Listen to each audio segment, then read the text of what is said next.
All right, now how are you, Mrs. Bowles? Hi, Sharon. How's it going, love? How are you, dear? Feeling good, thanks. You met your new neighbors?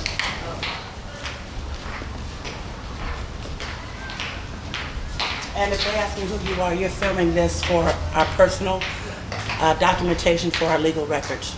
Okay, that works.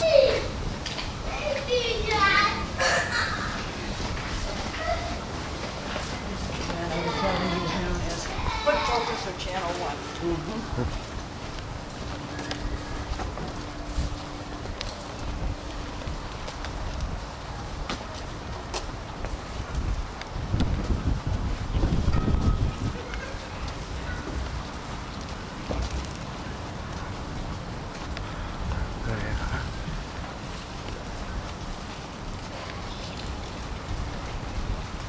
See, hey, we go together.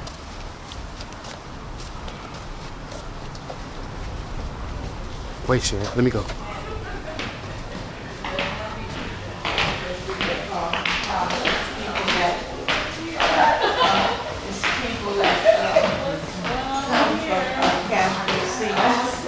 People that come in, Catherine Street, you know.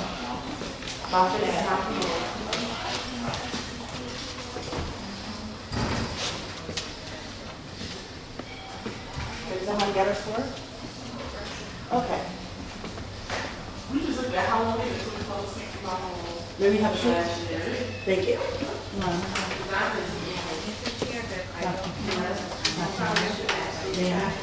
Hello, Danny. I think I spoke with you on the phone yesterday. You're very helpful to me. Thank you.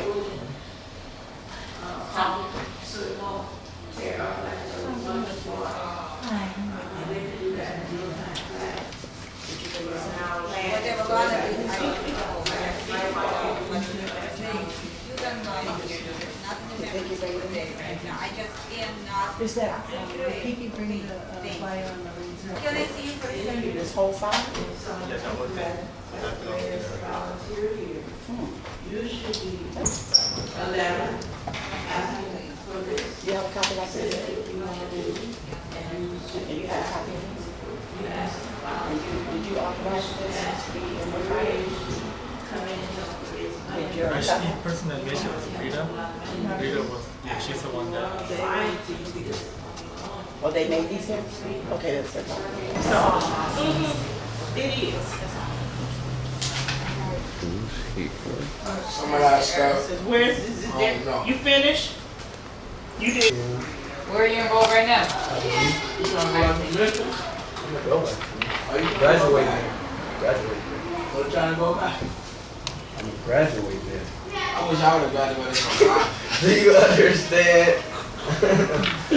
Yeah, Man, why you gonna, you was all happy going to IDP, now you're gonna go back? No, I've been wanting to go back. I didn't even want to change my school. I had to get my credits in. Fucking graduate and everything. Graduate on time. You don't even want to graduate. Whether or not a gang injunction is civil or criminal. A gang injunction is a civil injunction. It's similar to a court-ordered restraining order. So a stay-away order, right, similar thing. It's used to restrict the lawful and unlawful actions of people who are on the list in a geographically defined safety zone. So have you guys heard of these safety zones? Nah. Do you guys know the boundaries of the gang injunction? So that's an addition? Okay, what's the addition? Okay, look, I'm going to show you a picture of what the boundaries are. So it's used to restrict lawful and unlawful actions. I want to say something about that. So people who are named on the list, they can't do things that are illegal for all of us. Right? So selling weed, it's illegal for everybody. It's illegal for people who are on the gang injunction. But it also prohibits otherwise lawful actions. Right? So if I want to hang out with two of my friends on the corner of FILLMORE and Eddie, that's not necessarily a crime. Right? But if I'm on the gang injunction, right, and one of my friends is also on the gang injunction, and we're in close association with each other, and that's a violation of the gang injunction. And I'll tell you in a second about the penalties of that. So it's not just in the Western Addition where this is happening. There are over 40 injunctions in California, primarily in Black and brown communities, right, targeting alleged gang activity in these communities.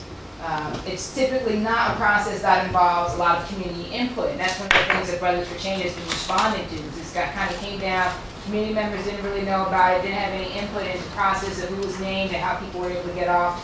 So now we're trying to do some work on that end. There are 3 permanent injunctions in San Francisco. So Hunters Point Bayview, the Mission, and the Western Addition. And when I say permanent, I mean permanent. It means forever for the rest of your life. Right? You cannot hang with another person on that list, on that corner, the example I was just giving you, forever. What if y'all both on the list or y'all could be like in the ring world or something like that, huh? You can't, actually. That's right. Yep. Exactly. So when you ask that doctor, is that saying it's okay? So still hang with him. Right. If he's in Marine Road, he would be okay. Or Nikki. any place other than Okay. that. If he's outside of the Western Or about Addition. even Oakland. Actually, not even just the Western Addition. It's even too broad. I'm going to show you a picture in a second Okay. of what the boundaries are. And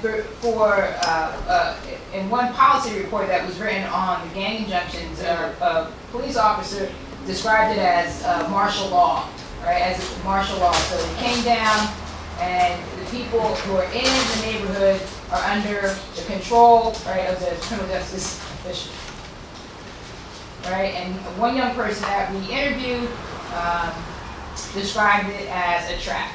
You know, so it's a trap. So it's just kind of waiting and looking for people who are on the list and for people who aren't on the list.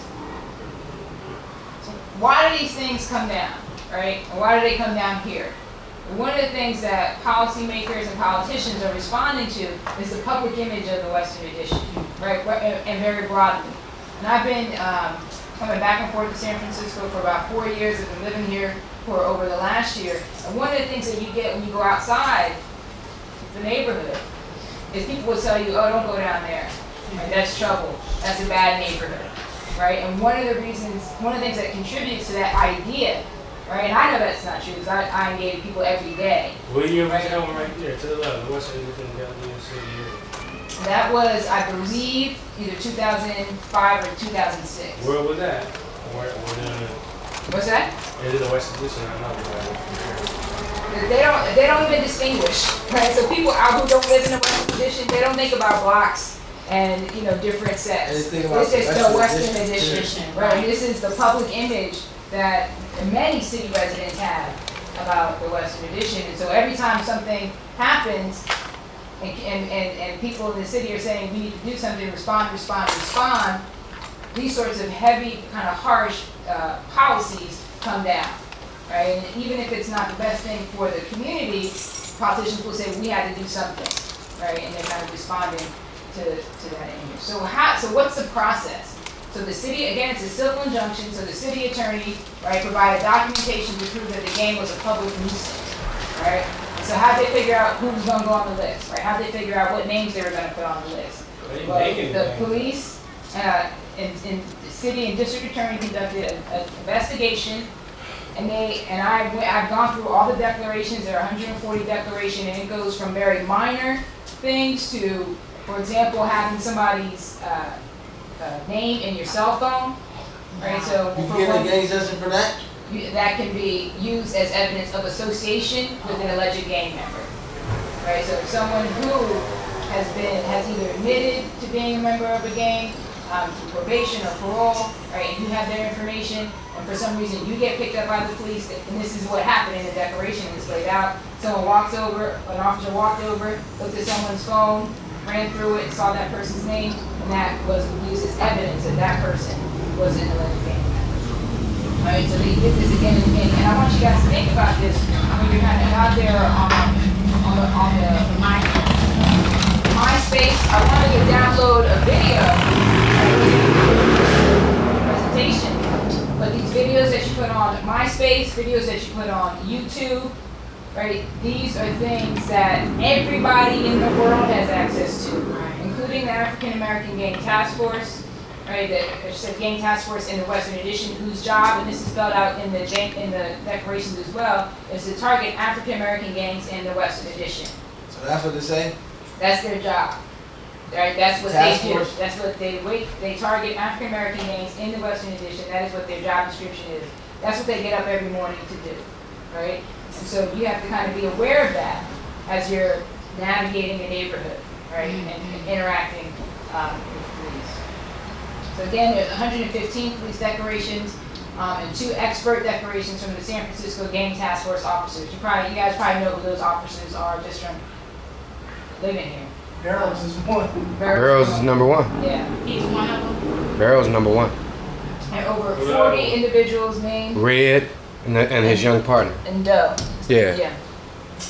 And the experts? Yeah, they are the And members Doe? of the gang. They're more assigned to it. They ain't experts in the law. Doe? No, they're not. Doe ain't the say Doe ain't So the Doe ain't up there? But Doe the one that make who put him on the list. Yeah, I believe he's a gang task force member. He's Yeah. supposed to be the head one over Bureau.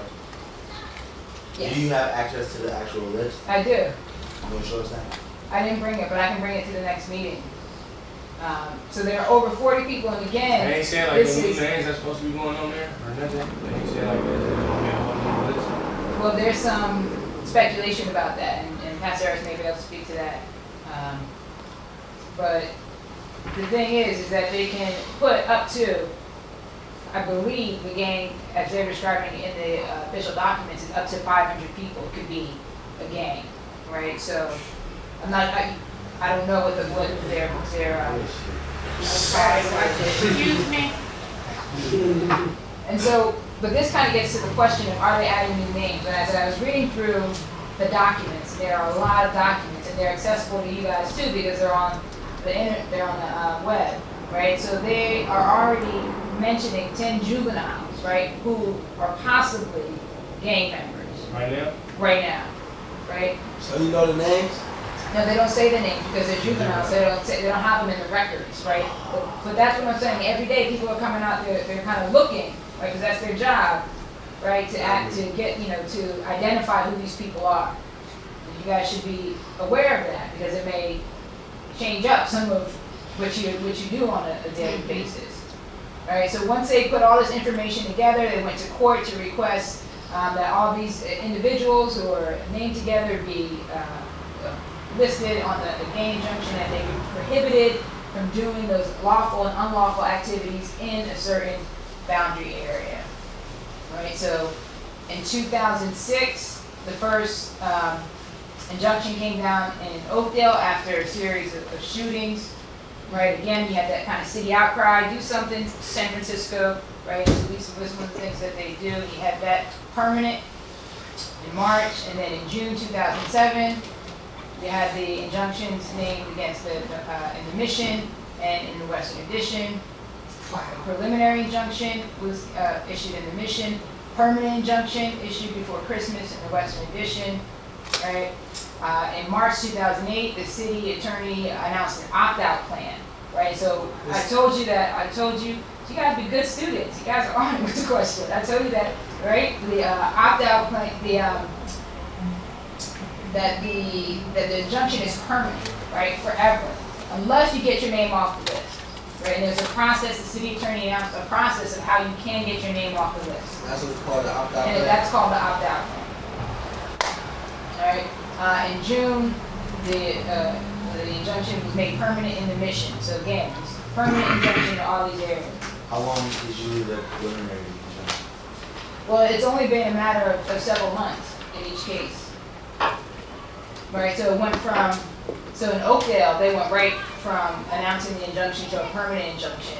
If you look at the Mission, it took, I don't remember, it's like maybe 6 or 7 months for it to go from preliminary to permanent. And that's because the Mission community members were kind of pushing back against the city attorney, and the city attorney had, they had the city attorney's ear for whatever reason. And so it was slowed a little bit. But the same thing didn't happen in the Western Addition. And Pastor Harris can speak to why that didn't happen too. Nikki, may I ask a question? When you say they were pushing back the community, were they scared or something? About Going forth with it in the Mission? no, they didn't necessarily want it to be a permanent injunction. They wanted the city attorney to think of other options. Okay. Right, either in addition to or aside from the Maybe a term. So do you have to, so you don't gotta commit a crime to be on the injunction? So they can just put you on there even if you don't got no like You ain't got a system or nothing. I think that, and this is just thinking back of my review the What it cases. is they got some type of something on you, whether it's breaking in the car or something, anything small, Right. they gonna try to put you on that list. Even Anything if you small. don't do it around the area, Even if you don't do it juvenile. around an area. Right. So how is that like? They said what there is, what they say even with, drugs and stuff is you're raising money for the gang. So they're trying to insinuate if you're gonna do a robbery and you bring the money back that's what they're trying to to insinuate the gang. So Can you say that again, Pastor? like, if you do a robbery, they're saying that you done a robbery for the gang, so that's the money, to Okay. buy the weapons and things for the Okay. gang. So Got it. anything that you do, Any illegal activity right, they're saying that No you matter don't where it is. enhance the gang. that will make you a part, And or that's- they'll try to associate you with it. That's right. They're trying to associate, and but there are also things in the declarations. For example, an officer in another part of the Western Edition saw a young man walking down the street with a sweatshirt. It's a memorial sweatshirt for someone who died, right? So he had the sweatshirt on, right? And it was someone who was allegedly from that, who lived in that neighborhood, right? So it was from that set, right? And the officer went up to him and said, "Can I take a picture? Can I take a picture of your sweatshirt?" Right? And the kid said, "No," took it off, threw it on the ground, and the officer took a picture of the sweatshirt, right? And he was able to identify the kid, right? And so uses that as evidence that this person is associated with quote unquote known gang members. Right? So This he is got on the official list? language. If those sorts of things are used to build evidence Okay. of association. Okay. And once they build so much Once they build evidence, so much. they put you on the list as well. Well, that's what happened. They built up all the evidence. So from really minor things, and things that you wouldn't necessarily think twice about, for example, wearing a sweatshirt, to robbing cars. So they'll like pick up stuff from when you was a juvenile. And then, like Eris was saying, so they'll pick up stuff. Then they'll have that on you so you can. Well, once you become 18, you immediately need to go and seal your juvenile record because they can't bring it up if you don't seal it.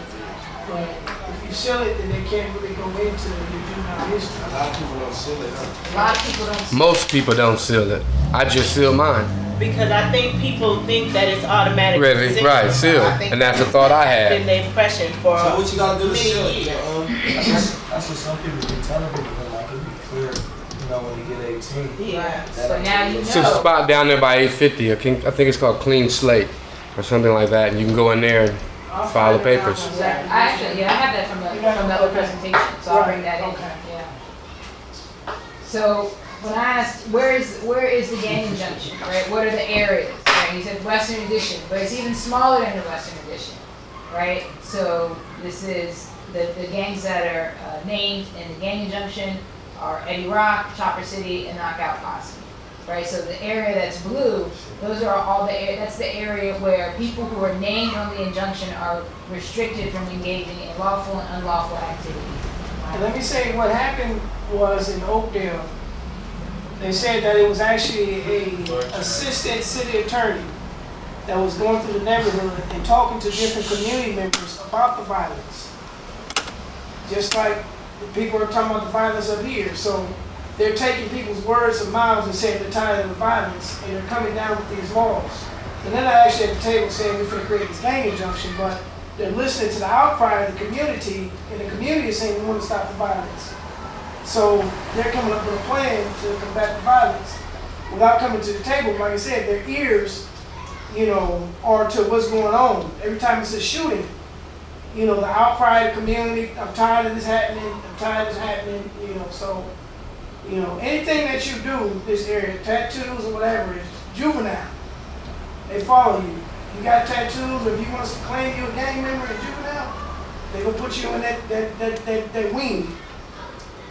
They got a whole thing down in Northern Station where they got a gang wall. And if you claim to be on that gang, then they got you on that wall. They're already scoping you out. You said on the what? On the wall. Where? In Like Northern. a picture on the wall with certain people because you really Certain parts of the walls. So what happens if you violate the injunction, right? So again, I said, it could be a civil penalty or a criminal penalty, right? Civil injunction, if you violate it, you can get fined and spend up to 5 days in jail, or it can be charged as a misdemeanor, right? If it's a misdemeanor, you can get up to 6 months of county jail. And this is important for people to know too, is that if because it's a civil proceeding, right? People do not have the right to counsel, right? So in any criminal case, anyone has a right to counsel. Everyone, I should say, has a right to counsel. But in a civil court case, you don't have the right to counsel. So we won't be able to call the public defender to assist you. So we've worked with the Lawyers Committee for Civil Rights, and this is a phone number for a connection that we have there. So what type of things you have to do to make it a civil penalty, distinguishing the criminal penalty? Well, if you get charged if you get picked up. Shit, that's a damn good question. It's a all good question. A lot of y'all probably didn't even know it. If you get picked up in while you're doing in the act of committing another crime, then it's likely that you're going to get the criminal penalty, right? So. So the little civil penalty is like, I'm on a gang injunction, Ray on a gang injunction. They can just come sweep us both up because we with each other. And So, not to cut you off, E, but sort of like the situation with Gary and Killer. They can't be together. You guys know what I'm talking about, right? Yeah. Just like that. They can't be together. If they ride up and see them in the same spot, that's why Killer or Gary moves. That's why. That's what that's about. So them being together, they can just go to jail for that. Yep. Within that colored area, and that's where they are, right here. They can get And they together in an area that's not colored, it's still cool. Right. Yeah, they can stand on Fillmore and Eddie, but they can't stand on Eddie and Steiner. Right. Nor Eddie and Right. Pierce. What if they in the other gang members area? They can stand on that if they want to. They ain't gonna get them, but somebody else. Tis. Right. They ain't gonna get them, but somebody else will. Huh? Then the other gang injunction people will be dealing with you. You know who the others are. The strong arm. Right.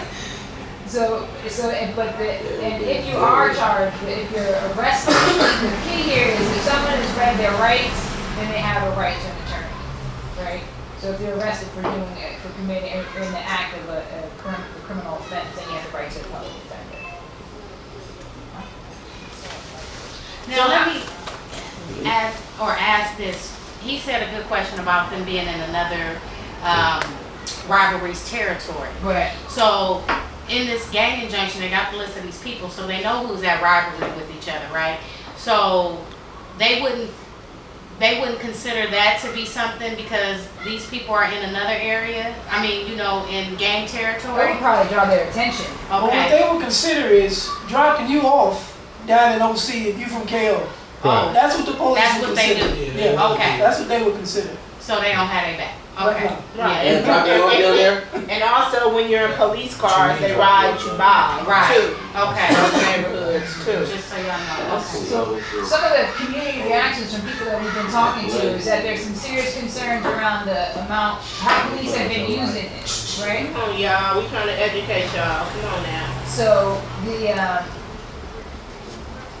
one colleague of mine I talked to about this says that the police become emboldened. You guys probably heard President Bush talk about emboldening terrorists, but even police officers can become, get really bold when these sorts of policies come down and you kind of use it to harass or to taunt, right, or to go to people. So you're going to be on the list and get you on the list. Maybe an increase in stop and frisk. Right, you guys know what stop and frisk is? No, what that is? When they stop you on the street and they pat you down, right? So stop The it. little young one, Dantes. You know which one I'm talking about, huh? One little one had that attitude with you? So, Yeah. so there's this concern.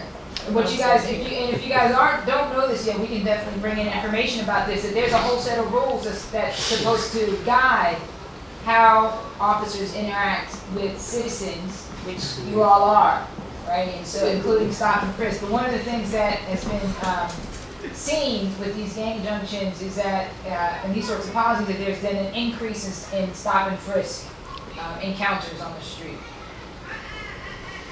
There's also concern that the gang injunctions don't really solve the problem, so it really just moves people out of particular neighborhoods, get killed, right? Just displaces people, and Swan, that's a good point as well. Is concern that They people don't are taken out of their neighborhood, right, and that they're then more vulnerable to whomever, right? Because they left the safety of the neighborhood. Or if you're on the gang injunction, or some of your amendments taken away, like the ones on the Bill of Rights and stuff, some of those So taken you away. always have your constitutional rights. Yeah, I got one of them books in my. Bring it in. Ain't none of them areas like by like Alistair and them areas down there ain't on the No. list. No, she showed you a picture of what was on the list. But there are guys that live over there that's on the list. Constitution. Know Yeah. that they live. There's guys that live over there that are on the list. Yeah. Okay, so did y'all hear that? No, I didn't. Yeah. What Excuse me? Raymond was saying, come on y'all. What Raymond was saying is that, because Dante's question was like McAllister, or is that a gang injunction area? And the answer was no, but there are people who live down there whose name is It's on the list. game injunction. So you don't have to live in the actual designated area to be on the list. So who You can injunction still will be be on on the list. I mean, it's just a list. It's just a list that has. It's more or less criminal activity, not where you live. I think I'm trying Why to is say it is so Eddie? Well, see, the thing about it is, if you look he's at definitely just. you look at the different neighborhoods, like Prince Hall, that's Macquarie. Ain't nobody there no more. Ain't no youth hanging out doing all this stuff. They Yes, just it starting is. to come back now. But it wasn't for a while. There wasn't nobody down there. The thing I'm trying to say is, like, Let him finish. Go ahead. why the names are on the list, then obviously they know like what gang they're a part of. But if they don't live up here, then how you know what gang they're a part of? Why they're even on the list? So how that make sense? I mean, they know where you hang at. They know where you hang at. They know They know What's up, Twitter? what face to stick you with, what group to stick you with, just like they see you. Again, remember what I said about it being their job. So if you They from Macquarie, they have right? a lot of resources to spend on surveillance in this community. So who? And they spend it on certain parts of this community. As well as keep in mind, every time you have a contact with a police officer, that makes a difference too. You know, so that's how they get to know you and know your name and know your face and start paying attention to you. So that's how your name also get on the list. From your behavior, from constantly coming in contact with them. And then just seeing you stand on the block all the All time. right, they be doing that, but you gotta show some respect now. Come on, we adults. Another concern is, like I said, is that it's hard to get off of the list, right? It's really hard to get off of the list. You have to go through this process, and we can talk more about the process of getting off. So some of the things that we've been hearing and talking to people is, especially young men, is about these police practices that are going on, and that border on harassment, right? So again, it's kind of goading young men, stopping them, often when they're hanging out in groups, and just kind of increasing the surveillance so young guys are feeling like they're always being watched, right? And you know that may resonate with some of your experience as well. People said, young people have said that they can't hang out with people that they've grown up with, right? So one young man said that it's not a gang injunction, we call it a family injunction, right? Because they have whole families on the list, right? So they can't even interact with one another. For real, right? Yeah, that's sick though. Right?